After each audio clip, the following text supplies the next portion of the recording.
Hadir. Oke, terima kasih. Sebelum kita mulai pelajaran hari ini, ala-ala begini kita buat terlebih dahulu supaya apa yang kita dapatkan pada hari ini ilmu yang bermanfaat dan bermanfaat. Berdoa dipersiapkan. Berdoa selesai. Oke, kita nambah semangat acara hari ini. Mari kita coba video semangat yang ibu akan gunakan yang Bu. Silakan digunakan dan kita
Minum gak apa-apa, Bu? Boleh, nanti habis ini ya. Gak bos, kalau ini apa aja apa? Ayo, Gimana sudah? ayo. Itu tahu. Oh iya.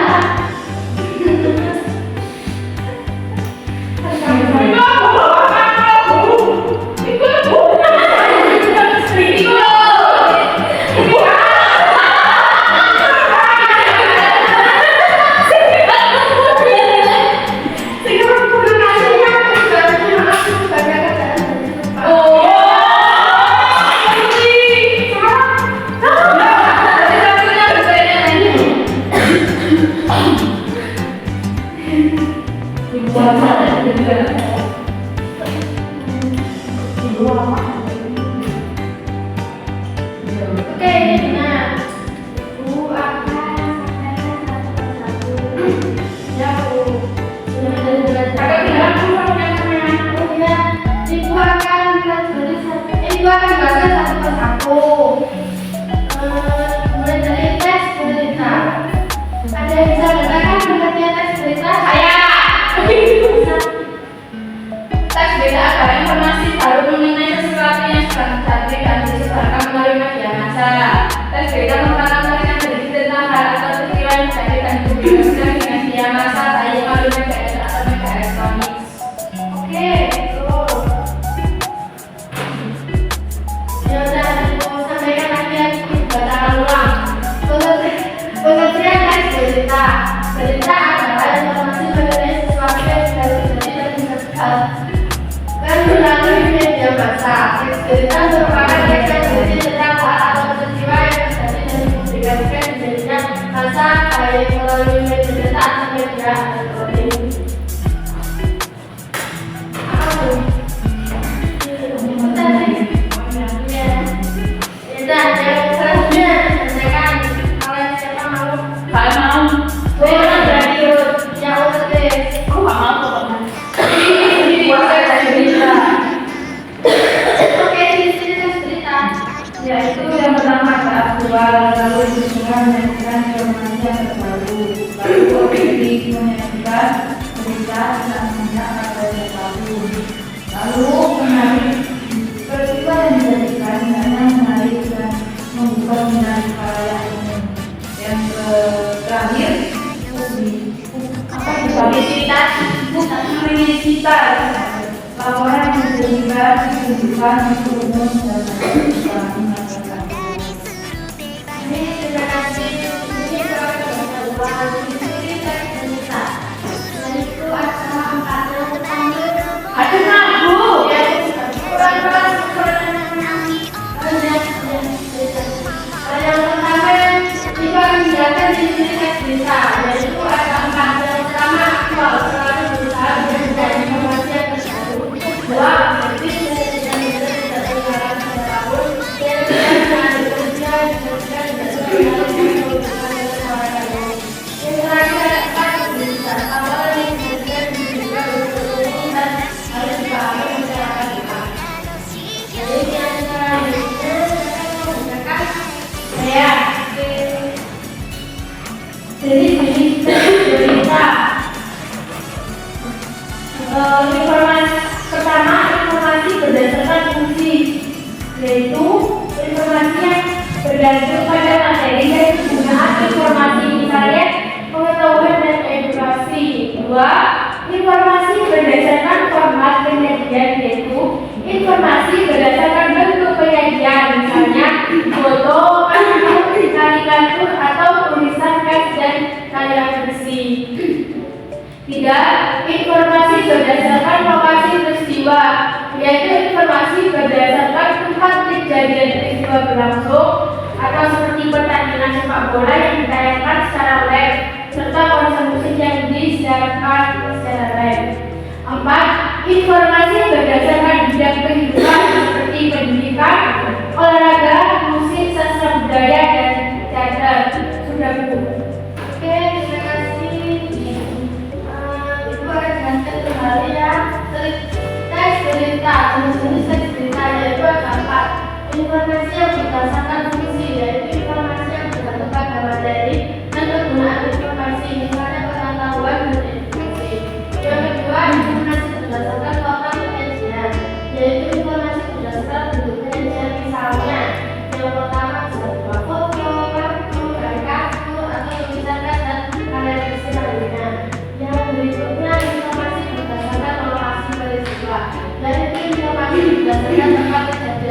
peristiwa berlangsung.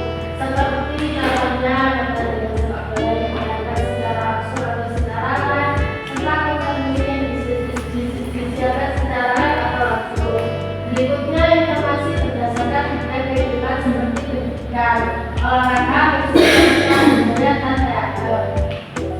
Baik, selanjutnya tahun 10 berita. Sekarang saya Buahnya guru tadi. Oke, sabarnya.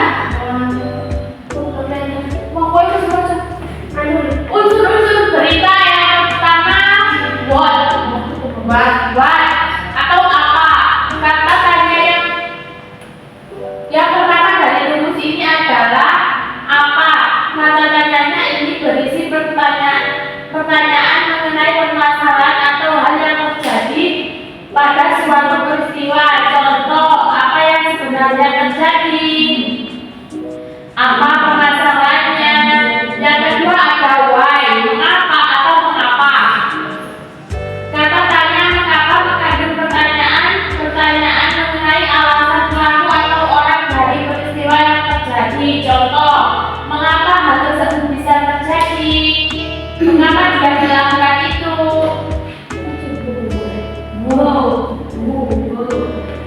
Ya, itu bacanya apa?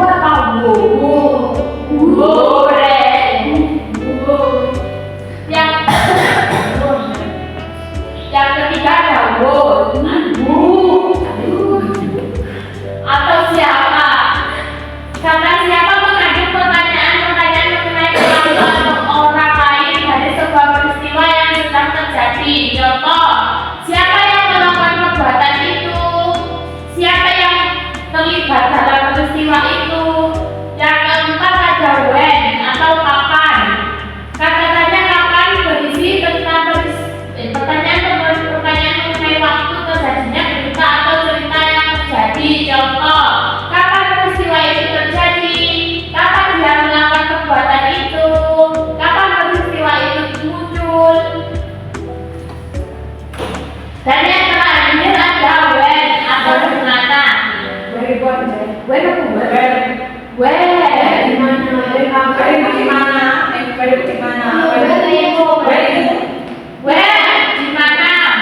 Kata tanya di mana mengandung pertanyaan mengenai tempat atau lokasi sebuah peristiwa terjadi. Contoh, di mana peristiwa itu terjadi, di mana berita itu ditayangkan. baik, terima kasih. Selanjutnya disampaikan ulang ya unsur berita. What, apa? Kata tanya yang pertama dari rumus ini adalah apa? Kata tanya ini berisi pertanyaan mengenai permasalahan atau hal yang terjadi pada suatu peristiwa. Contohnya, apa yang terjadi sebenarnya? Apa permasalahannya? Yang kedua, why, mengapa? Kata tanya mengapa mengandung pertanyaan mengenai alasan pelaku atau orang dari peristiwa yang terjadi. Contohnya, mengapa hal tersebut bisa terjadi? Lalu mengapa dia melakukan itu? Selanjutnya, siapa? Kata siapa mengandung pertanyaan mengenai pelaku atau orang lain dari sebuah peristiwa yang terjadi. Contohnya, siapa yang melakukan perbuatan itu? Lalu siapa yang terlibat dalam peristiwa itu? Selanjutnya, when, kapan? Kata tanya kapan berisi tentang pertanyaan mengenai waktu terjadinya berita atau berita yang juga terjadi. Contohnya, kapan peristiwa itu terjadi, kapan dia melakukan perbuatan itu, lalu kapan peristiwa itu mulai muncul. Selanjutnya terakhir, where, di mana? Kata tanya di mana mengandung pertanyaan mengenai tempat atau lokasi sebuah peristiwa yang terjadi. Contoh, di mana peristiwa itu terjadi dan di mana berita itu ditayangkan. Selanjutnya, siapa yang membacakan? Ini. Menulis teks berita. Ada beberapa langkah yang harus diperhatikan dalam menulis sebuah berita. Langkah 1 yaitu menentukan topik. Langkah 2 mendatangi sumber berita. Langkah 3 mencatat pokok informasi. Langkah 4 mengembangkan pokok informasi yang itu menjadi lebih menarik. Dan langkah yang kelima atau yang terakhir yaitu mencatat hal penting yang akan dibuat dalam sebuah teks berita. Sudah, Bu? Oke, terima kasih.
ya Bu? Ya, tapi sebenarnya kita punya dianjurkan ada seperti itu.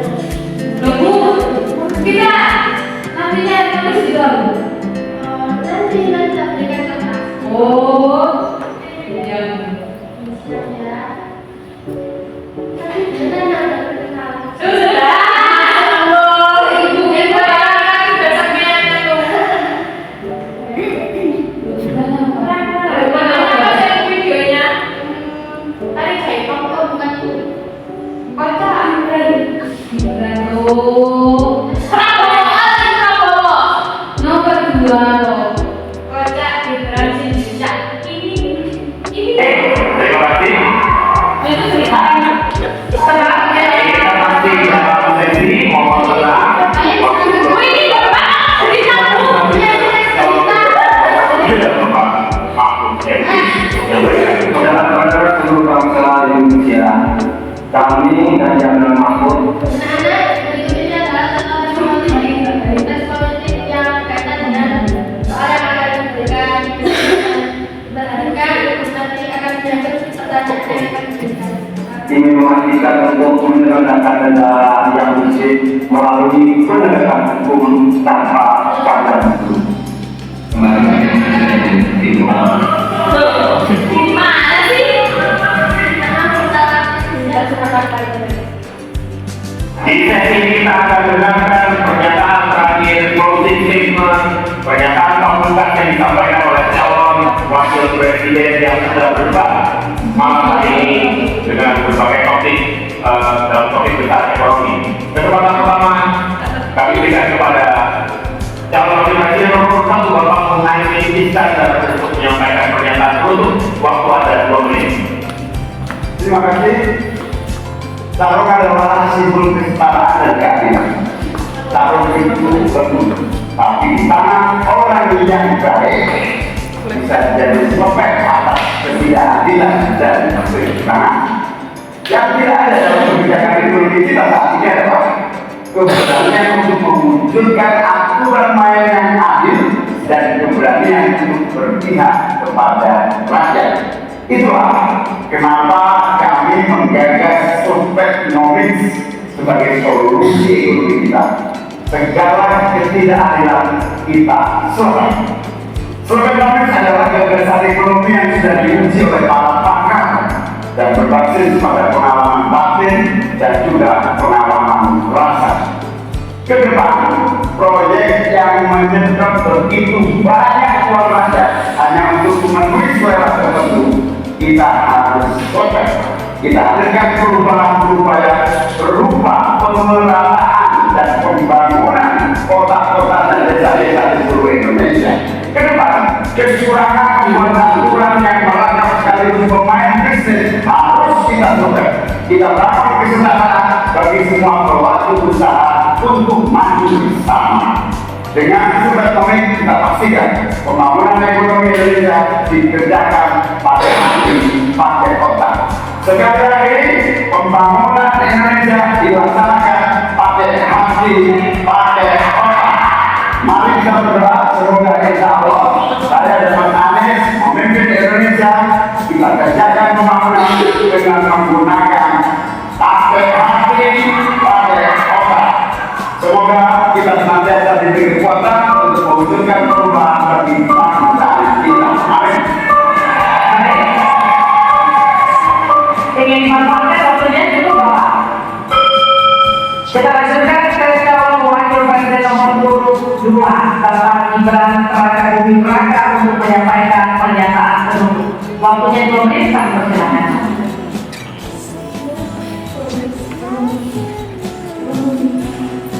Indonesia ini negara besar. Kita harus bersyukur di tahun 2020 sampai 2030 nanti kita akan mendapatkan bonus demografi. Saat itulah sebagian besar penduduk kita ada pada usia produktif. Ini kesempatan kita untuk meningkatkan produktivitas nasional. Peluang untuk menuju Indonesia Emas makin terbuka lebar. Tapi Bapak Ibu yang saya hormati, teman-teman sesama anak muda, ingat kesempatan ini hanya datang sekali. Kesempatan ini tidak akan terulang lagi. Untuk itu kita harus kerja keras, kerja fokus, berani melakukan lompatan. Saya ucapkan terima kasih kepada Pak Prabowo yang sudah memberikan saya kesempatan untuk ikut andil dalam kontestasi ini. Saya sangat bangga sekali saya menjadi bagian dalam perjalanan menuju Indonesia Emas. Saya ucapkan terima kasih juga Prof. Mahfud, Gus Muhaimin. Saya sangat senang sekali bisa satu panggung dengan orang-orang hebat seperti ini. Senang sekali anak muda bisa bertukar pikiran dengan ketua umum partai dan seorang profesor. Sekali lagi terima kasih. Anak-anak muda harus saling mendukung, anak-anak muda harus saling bergandengan tangan. Saya yakin Indonesia akan bisa tercapai. Terima kasih. Wassalamualaikum warahmatullahi wabarakatuh. Selamat Natal dan Tahun Baru. Baik, terima kasih. Harap tenang, Kita masih dalam sesi mohon tenang. Waktu belum selesai. Kami persilakan selanjutnya calon wakil presiden nomor 3 Bapak Mahfud MD untuk menyampaikan. Saudara-saudara seluruh bangsa Indonesia, kami dan Jangan Mahfud ingin memastikan untuk menyelenggarakan negara yang bersih melalui penegakan hukum tanpa badan hukum. Dan Jangan Mahfud menyiapkan 21 program unggulan senilai 2.500 triliun rupiah selama 5 tahun, yaitu 1,17 juta lapangan kerja, 1 desa, 1 paket, 1 nakes, 3 ruang saku kader posyandu, 4 10 juta hunian, punya rumah semudah punya motor, 5 sekolah dapat gaji lulus bagi kerja, 6 1 keluarga miskin 1 sarjana, 7 perempuan maju, 8 buruh naik kelas, 9 kuliah gratis untuk anak prajurit dan bayangkara, 10 mudah berusaha termasuk UMKM dan koperasi, 11 masjid sejahtera pengurus masjid terlindungi, 12 guru ngaji dan guru agama lain diganti, pasokan pangan aman harga enak di kantong, lansia bahagia anak hidup gembira, 15 petani bangga bertani, 16 di laut tingkat jaya nelayan sejahtera,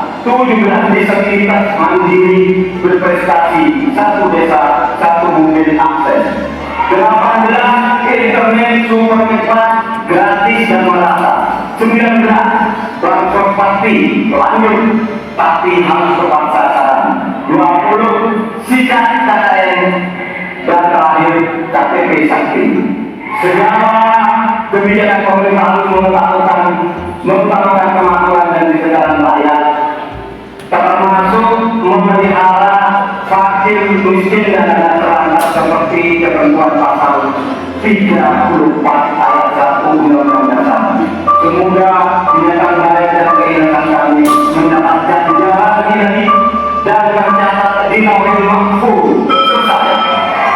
Kita berikan aplaus dan apresiasi yang paling meriah untuk ketiga calon wakil presiden kita. Saya undang Pak Muhaimin, Pak Gibran dan Pak Mahfud untuk ada di tengah.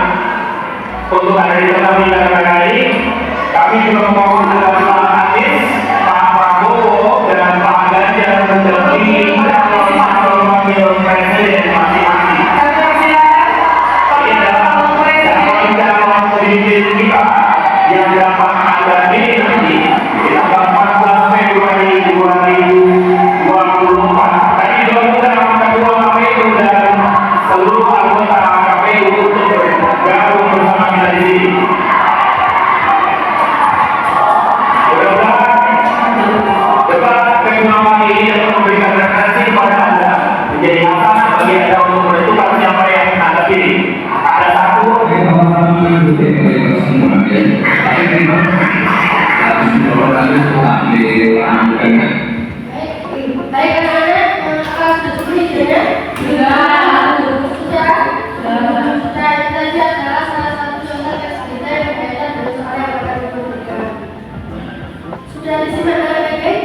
kelas ini.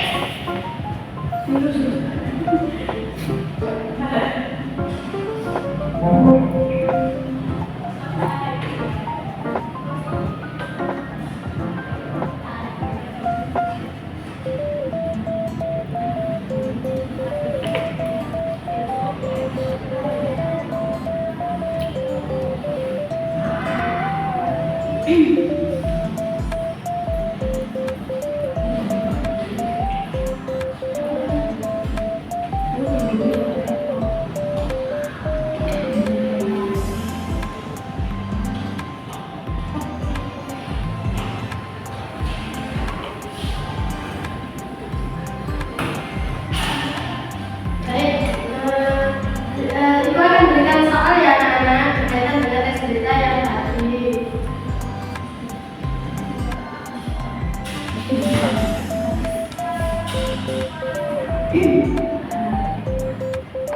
Petunjuk apa yang ditanyakan? Tidak ada ya. Baca tugas. Diharapkan peserta didik mampu menyajikan teks cerita tertulis dengan memperhatikan struktur pembahasan atau aspek lisan atau lafal, notasi, mimik atau kinesis. Yang pertama, pengerjaan. Yang pertama, simaklah video kita yang ditampilkan di tadi ya. Berikutnya bisa kembali cicilnya tadi. Tayangan sampai struktur kebahasannya tadi. Nah, dari video tadi kalian disuruh untuk menceritakan ulang dan ditulis ke dalam kertas ini dan maju ke depan. Lalu berdasarkan cawapres ya. Kalian disuruh untuk memilih nomor 1 sampai 3 yang diawakan alasannya secara singkat maju di video sendiri-sendiri. Gak mau, gak apa-apa. Ibu, perasaan banget sih.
Yang mau aja ya, nggak mau apa-apa. Marah bisa.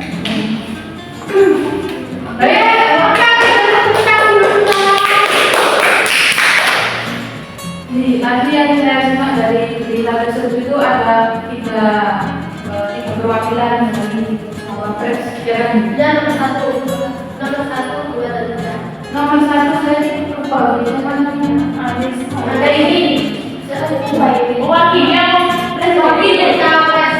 Ya, itu mewakili DPR itu gimana tersebut. Jadi saya memilih nomor 2. Situ menceritakan mengulas kembali kayak bahwa dalam pembangunan Indonesia itu harus memakai hati dan pikiran. Begitu kan, Bu? Ya, selanjutnya terus.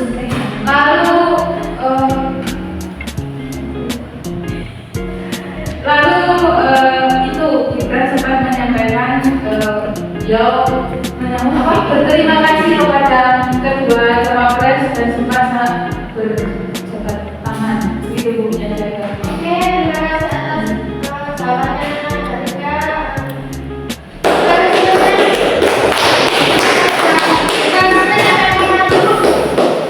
Aku yang katakan Anissa.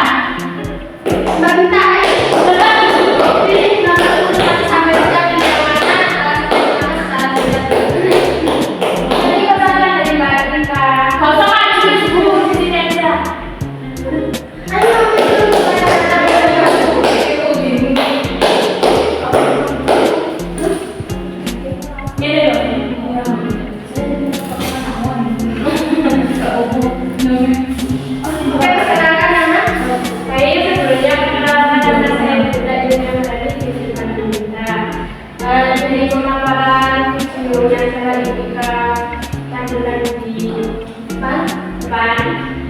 Mungkin yang saya tangkap itu ketika jawaban pertama kali ini dua-duanya ketika Pak Mahfud MJ.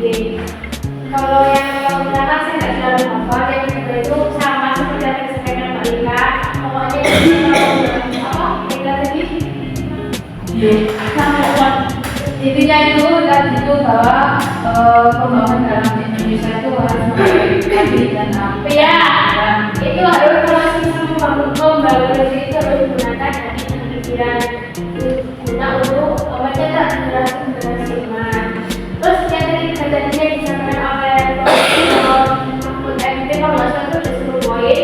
Mungkin yang saya ingat itu kayak membangun fasilitas kayak masjid itu dengan baik. Terus lagi itu ada apa ya? Lupa Bu.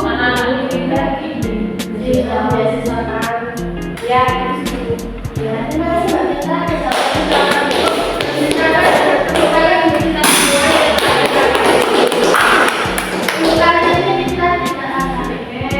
Oh iya, ya. Kita pulang.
Waalaikumsalam warahmatullahi